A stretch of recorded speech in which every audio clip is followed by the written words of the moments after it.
Hey everyone, and welcome again to another episode of the Layoff Legends podcast, where we come together to listen to layoff stories and relevant expertise with a focus on finding inspiration, encouragement, and guidance for the laid off tech community and hopefully beyond. My name is Leo, a former Microsoft Principal PM that was laid off last October, and I am delighted to bring another special guest to the pod today, who I am privileged to call a dear friend of mine. Dana, welcome to the podcast.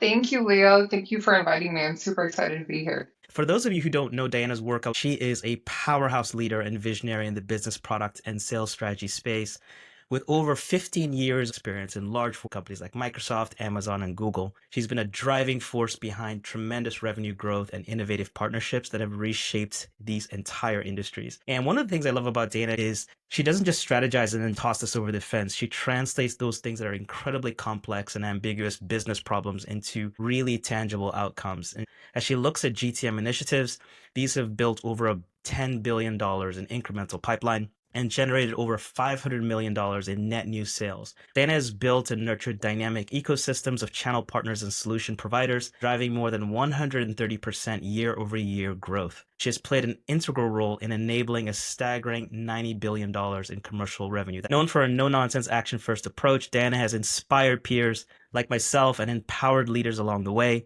always keeping insights on the future while never losing touch with the day-to-day details that fuel success. She's here to share her experience from her layoff journey and beyond. Diana, welcome again to the Layoff Legends podcast.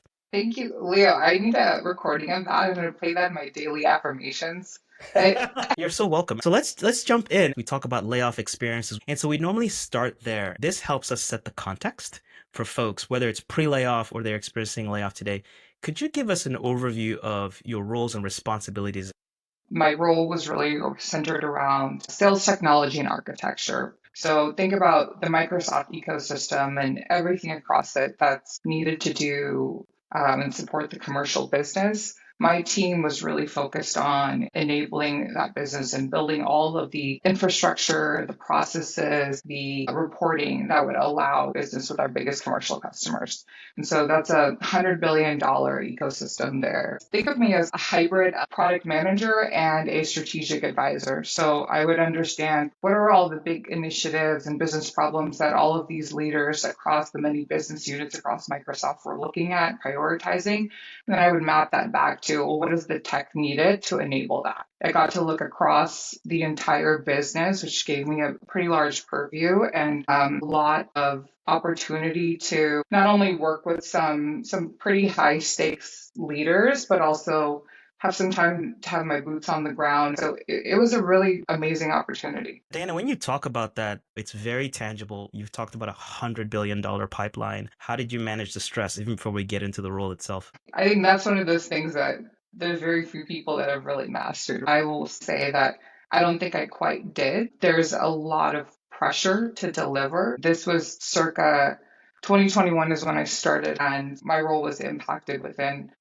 18 months. And so this was when everyone was feeling the pressure to consolidate, to cost optimize, to do more with less. So the stress of having all of these executives coming to you and saying, I need X, Y, Z, and you having to give that with extremely minimal resources was really challenging. And it still puts a lot of strain and stress on you because you take your job very seriously. You have a lot of pride. So you want to deliver, you want to excel, but you don't necessarily feel like you're set up to do so. That must have been tremendously stressful. And of course, that creates a culture. It creates a team. Could you talk a little bit about the culture on the team? The team was formed with this intention of breaking down silos, bringing together all of the functions that support any kind of technology, process, and operations across this commercial business, which prior to the development of this team were all done separately. Each business unit kind of had their own ops and tech team that supported them. So it was a very, very, very fragmented ecosystem. So this team formed right when I joined the company. And for the first year, it was really just trying to calibrate ourselves and figure out what are we really doing. Right, we know what we want to accomplish, but we haven't even began to simulate a plan of what does that look like. When do we start to pivot if things aren't going according to plan? So I'd say the culture was a little chaotic. Everyone was feeling the pressure, but no one was really feeling like there was a true structure on how do we do this. And then what does that usually mean? It means that roles and responsibilities are not super clear. It's very ambiguous. We don't really have a defined RACI because these are new roles. Are you a product manager? Are you an architect? Are you go to market? Are you ops? You're doing a little bit of everything, but your role isn't completely defined. I think when people don't really quite understand where they fit in and how to distinguish themselves for the other person, it can create somewhat of a hostile environment. This is something interesting because that dynamic often leads to many executive business decisions. Were there other reorgs that were happening at the time because of all this change? I believe reorgs that were directly impacting my stakeholders, there was at least seven that happened during my time there. My team itself was rebranded and restructured multiple times. We went through three executive leadership changes during that time. So there was a lot. There was a lot of restructuring, a lot of shifting, and every time one of those shifts happen, you don't really understand what does this mean for what I'm expected to do. How should I adapt? And then also, what does this mean for me in terms of like job security? Both of those things remain extremely ambiguous during that process. Wow. So, in the midst of all that chaos, could you walk us through your layoff experience and what happened there? I remember the day, March 27th. I remember getting an email from my manager, and it was a calendar invite to have a conversation. And usually you expect calendar invites to have at least an hour heads up, whether if they're internal. So I jump on the call, and then of course the manager, it's HR on the call, and they say, "Hey, I just want to let you know you've been impacted, your role is eliminated. We're going to now read off of kind of structured official script that we have to. And then afterwards, we can have a conversation and kind of talk through about what that means." How are you feeling as all this was happening? The interesting thing is, I think I had a prepare for the worst, hope for the best attitude. I was not super happy in the role with the culture. So I think that on top of just the climate, on a weekly basis, you would hear of, hey, this department got dissolved. There was a reorg here and half the people are no longer there. It was just coming kind of in like a flood. Like, so you were almost bracing for impact during that time where you're like, not only could I be next, I think I'm going to be, and I have to kind of adjust and be okay with that. If I just randomly got laid off, I think it would have really just really hit me um, a little bit more aggressively. But at this time, you almost felt like you were bracing for impact because everybody knew that it could happen any day. And so, in one way or another, you were expecting it or prepared for it. Prepared is probably a strong term. You think it could happen, maybe it will happen, but until you kind of commit to that as like a true possibility and say, "Okay, what do I need to do that when it does happen, it doesn't burn so much?" No, I don't think I did my best to do that. Well, I think the common experience from a lot of our speakers and listeners is just exactly that.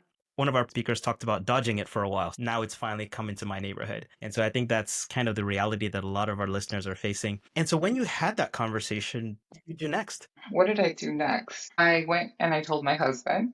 I was like, "Hey, I gotta let you know something. I just got laid off."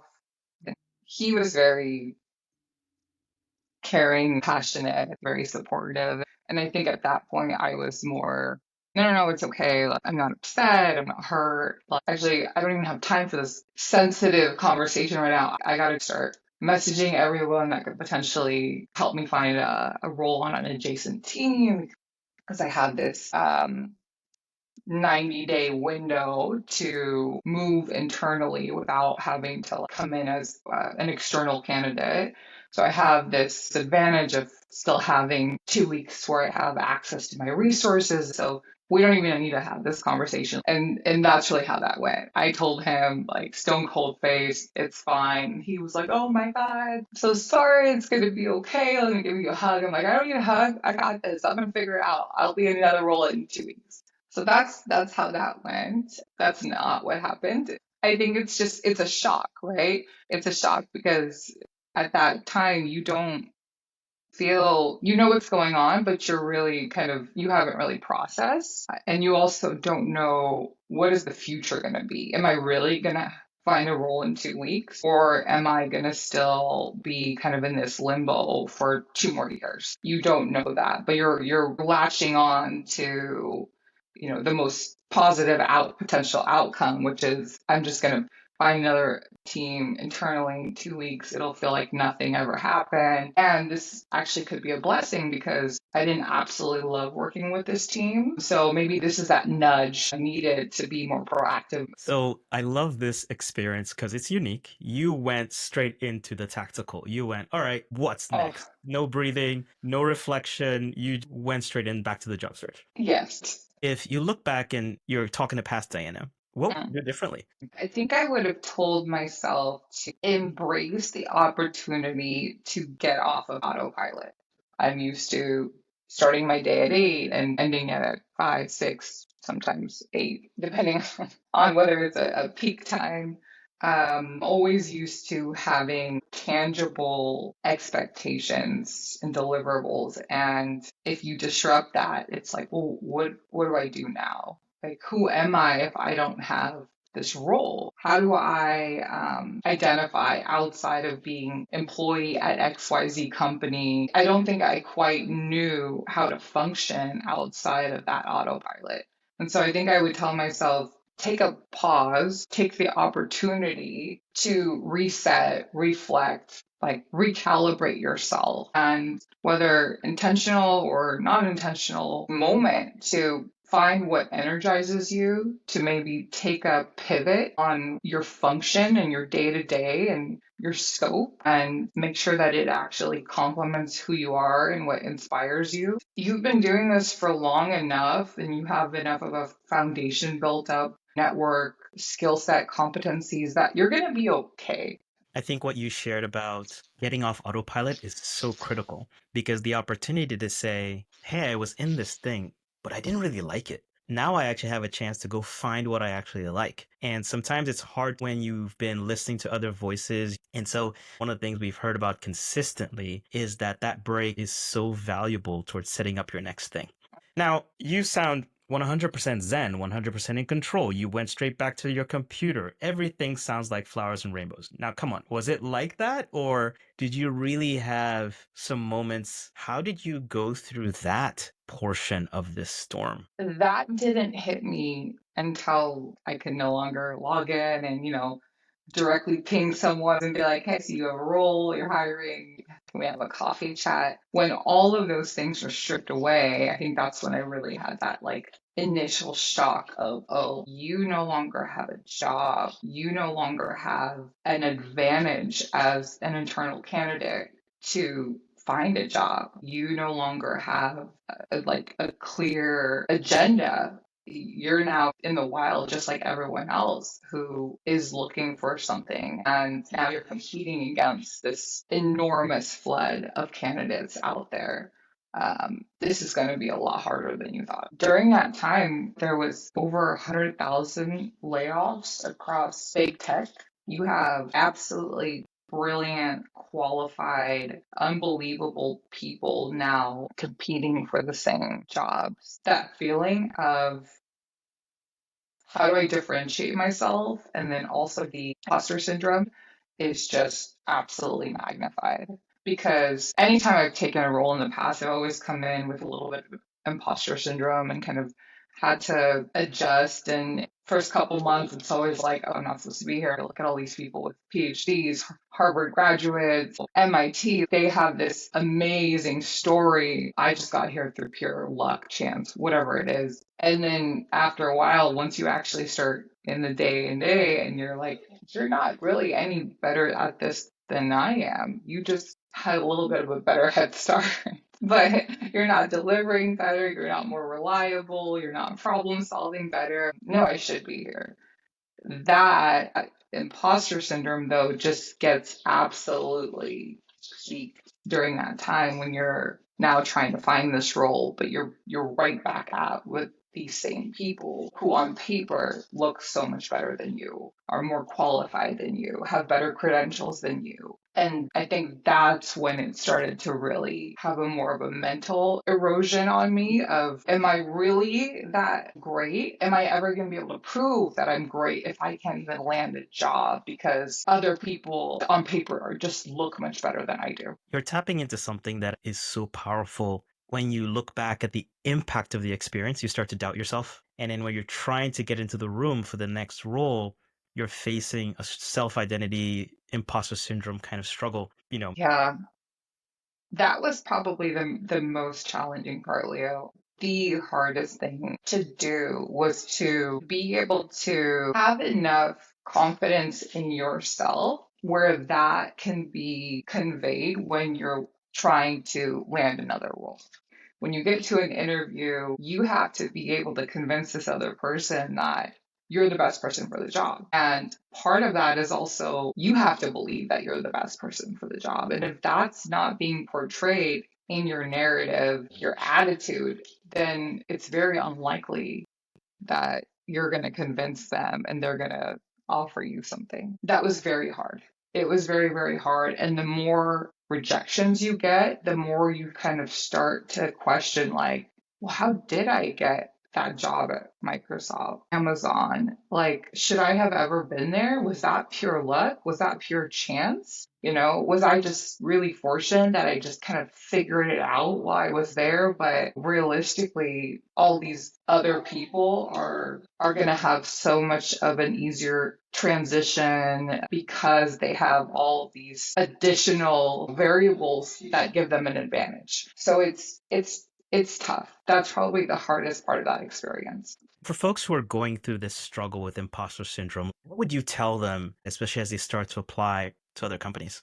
I, I would encourage them to remember the times in their roles where they felt like they really excelled and they were really like the absolute like best person for the job. And they felt like empowered, they felt like a superstar. And I would tell them to tap into that feeling and think about what it would be like to repeat that again. When you have the right environment, you have the right support, you have the right scope, you have the right function. When all those variables are present, what are you able to be in that moment? Because that happened in the past. And if it happened in the past, it's definitely going to be able to repeat itself. So I think part of what that means to me is you're going to feel like an imposter when the thing that you're seeking is not going to complement you. Many that I've talked to that were impacted at some point just kind of felt I'm going to take whatever job I can find.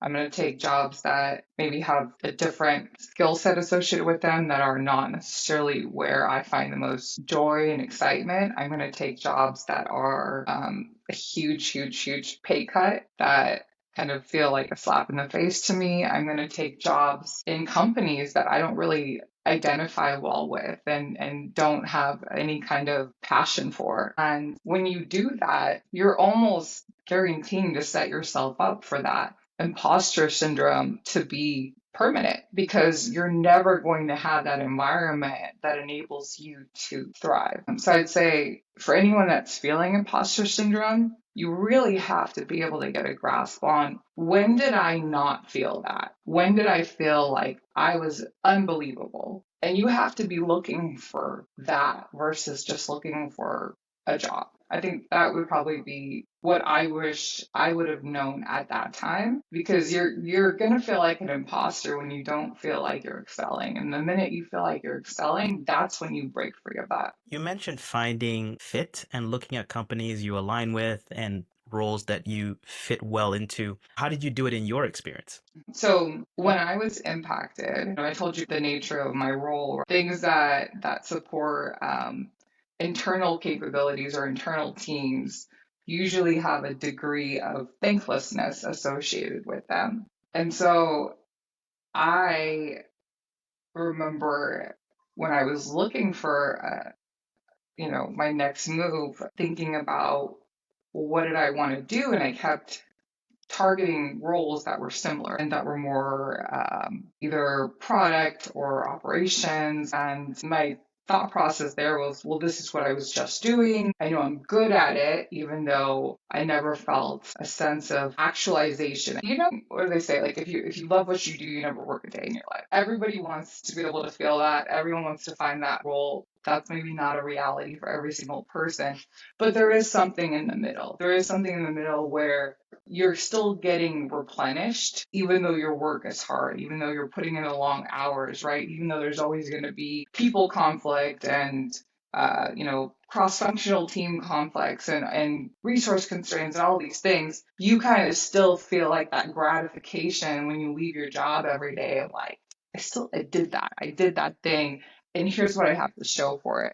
And so while I was looking for my next move, I kept minimizing that on the stack rank and prioritizing, oh, I want a product role, or oh, I want this ops role. Oh, I want to make sure I'm leading a big team because that's what I was doing before. I want something with a higher title, and it has to make sure it's a leadership role because I don't want to be seen as someone who's getting demoted or, not taking something that's at least seen as lateral. I want to continue my career progression. And that was defined by all of those things, like more scope, higher title, versus what is that thing that's giving me joy and gratification and making me feel like this is where I should be. That time when you start to prioritize or be okay with the thing that actually gives you like satisfaction versus the thing that you think you should be doing. I think that's how I ended up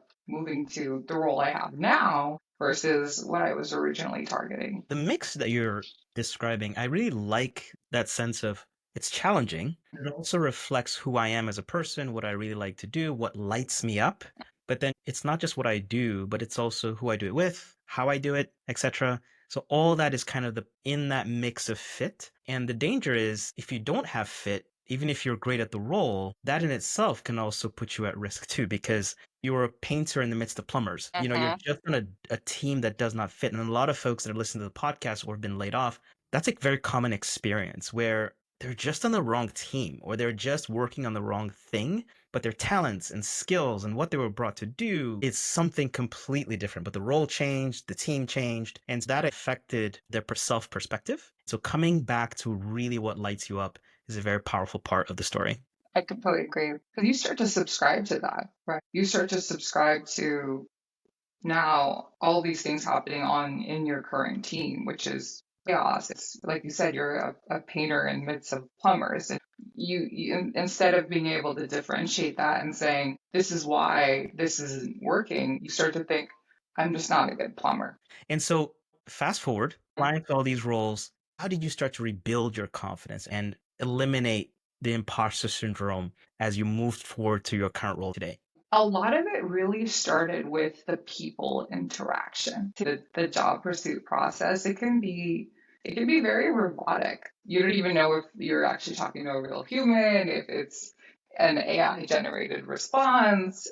It's very sterile, and you almost kind of feel like you're just any other candidate. I think what differentiated this one was I had a conversation with the hiring manager. After that conversation, was like, hey, I think you'd be really great at this. I could totally see you in front of our customers succeeding. I'd love to continue this and kind of see where it goes. You feel like someone is finally rooting for you and they see all of these positive attributes of you that maybe you weren't even seeing yourself or you were starting to doubt.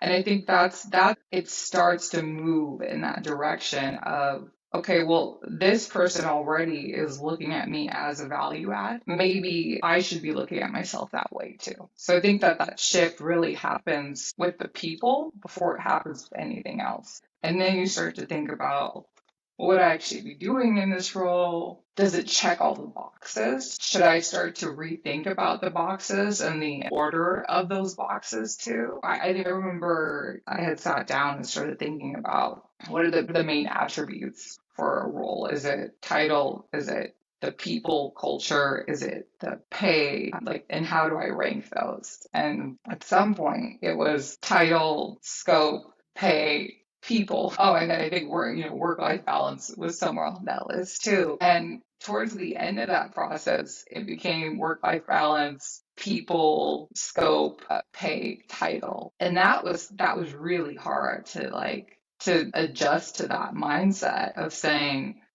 I'm not somehow less capable. I'm not taking away like all this work and that I've done throughout these years to build upon my career and kind of progress in that journey is not suddenly being taken from me just because I prioritize a non-fancy title, just because I moved to being an individual contributor instead of managing a large team. That suddenly doesn't just go away. It's all additive. It's still there. It's still in my resume. It's still part of my history. I'm just making a choice now to prioritize the things that give me joy and that are a fit with where I'm at in my life. And those things even change depending on what's going on in your personal life. So it was just very refreshing to feel that enthusiasm and that encouragement from the people aspect. One of the things I really like about what you just shared was you gave yourself permission to restructure your boxes. And thank you for so transparent in how you prioritize what really mattered in the next role you were looking for. And you described how on the day of the layoff, you went straight back into job search, but then throughout the process, you now have rejiggered your boxes. Work-life balance, fit on the team, and alignment with who you are as a person. This is something super critical because your next role really should more deeply reflect who you are, align with your values, and ultimately where you want to go. Yeah. And I mean, also just to piggyback off of that, I can't stress enough the kind of your current situation. We are not going to be the same throughout our lives. So everything that worked for you before, all of the things that made sense for your boxes and their ranking order before, doesn't mean that it's a reflection of who you are in this moment. You could have a family that you're trying to build. You could be getting married. You could be moving. You could just wake up one day and say, I don't want to be this corporate person. I want to be XYZ. And that's okay. It's okay to change. It's okay to diversify. It's okay to want your job to complement your life in that moment. You're not ever forced to have to kind of follow this route until you die or you retire. You are a dynamic, living, breathing human being, and your life changes, and your job should be a complement to that. Were there strengths that throughout this experience you discovered about yourself that you didn't know before? Yes, I think some things that we kind of minimize and dismiss as maybe being skills because we just think they're just what we do on a daily basis and everyone has them. I didn't know how disciplined I was. I always kind of thought of myself as a little bit of a procrastinator, someone who does well in a structured and organized environment, but that's not necessarily one of my strengths. Something that I did throughout the process, which maybe some people thought was a little bit extreme, was I followed a very, very disciplined schedule where I would still get up every morning. I would go to the gym at 5 a.m. I would be at my computer by 7. I would have a cup of coffee and let's call that my commute to work. And then from 8 to 5, that was my dedicated time to either finding a job, doing some type of certification and skilling, to looking for networking opportunities. Like it was very much repetitive and always time bound. And I never really moved away from that. I mean, my husband was working and he was traveling all the time, and he would be like, "Hey, why don't you come with me?" And I'd be like, that's gonna be disruptive to my job search." Like, or I'm trying to prepare for this certification. Like, no, I gotta go to work. He's like, "You don't have a job." I'm like, "No, I have a thing I'm committed to between 8 to 5 every day, and that's not changing." So I learned that I was extremely disciplined. And I think that was really refreshing to me because I was telling you earlier, kind of someone that's always felt like their identity was so much defined by their job. I was terrified that if I didn't have a job, I would just kind of fall off the deep end and just start to get lazy, not really have a clear, like, defined schedule, not have any kind of goals. I knew that that was not going to work well with me. So that was one of the things that I discovered, which is refreshing. Would you do it differently? Um, Probably. I think that once I've, you know, confirmed that, hey, you're not just gonna be this slob that sleeps until 1 and like applies for one job a week and just hopes something falls in your lap, I think I would have maybe given myself a little bit more grace and a little bit more freedom to explore, to have fun, to take advantage of this moment of having a strict obligation and deadline and saying, okay, well, this week I'm going to stick to my schedule. Next week I'm going to go backpack through Europe because this is the one time I get that opportunity, just kind of giving myself that freedom to enjoy the time of not having a job versus penalizing myself for not getting a job quick enough. That's great feedback, Tana. I always ask every one of our guests, what are you doing on your piece of the planet right now? Like I mentioned, I landed in Google. Very, very, very happy about that. I always say I've been across the trifecta, but I saved the best for last. I'm a leader in the Google Cloud space. I sound a little tired. My voice is raspy. I've been at Google Cloud Next this entire week in Vegas.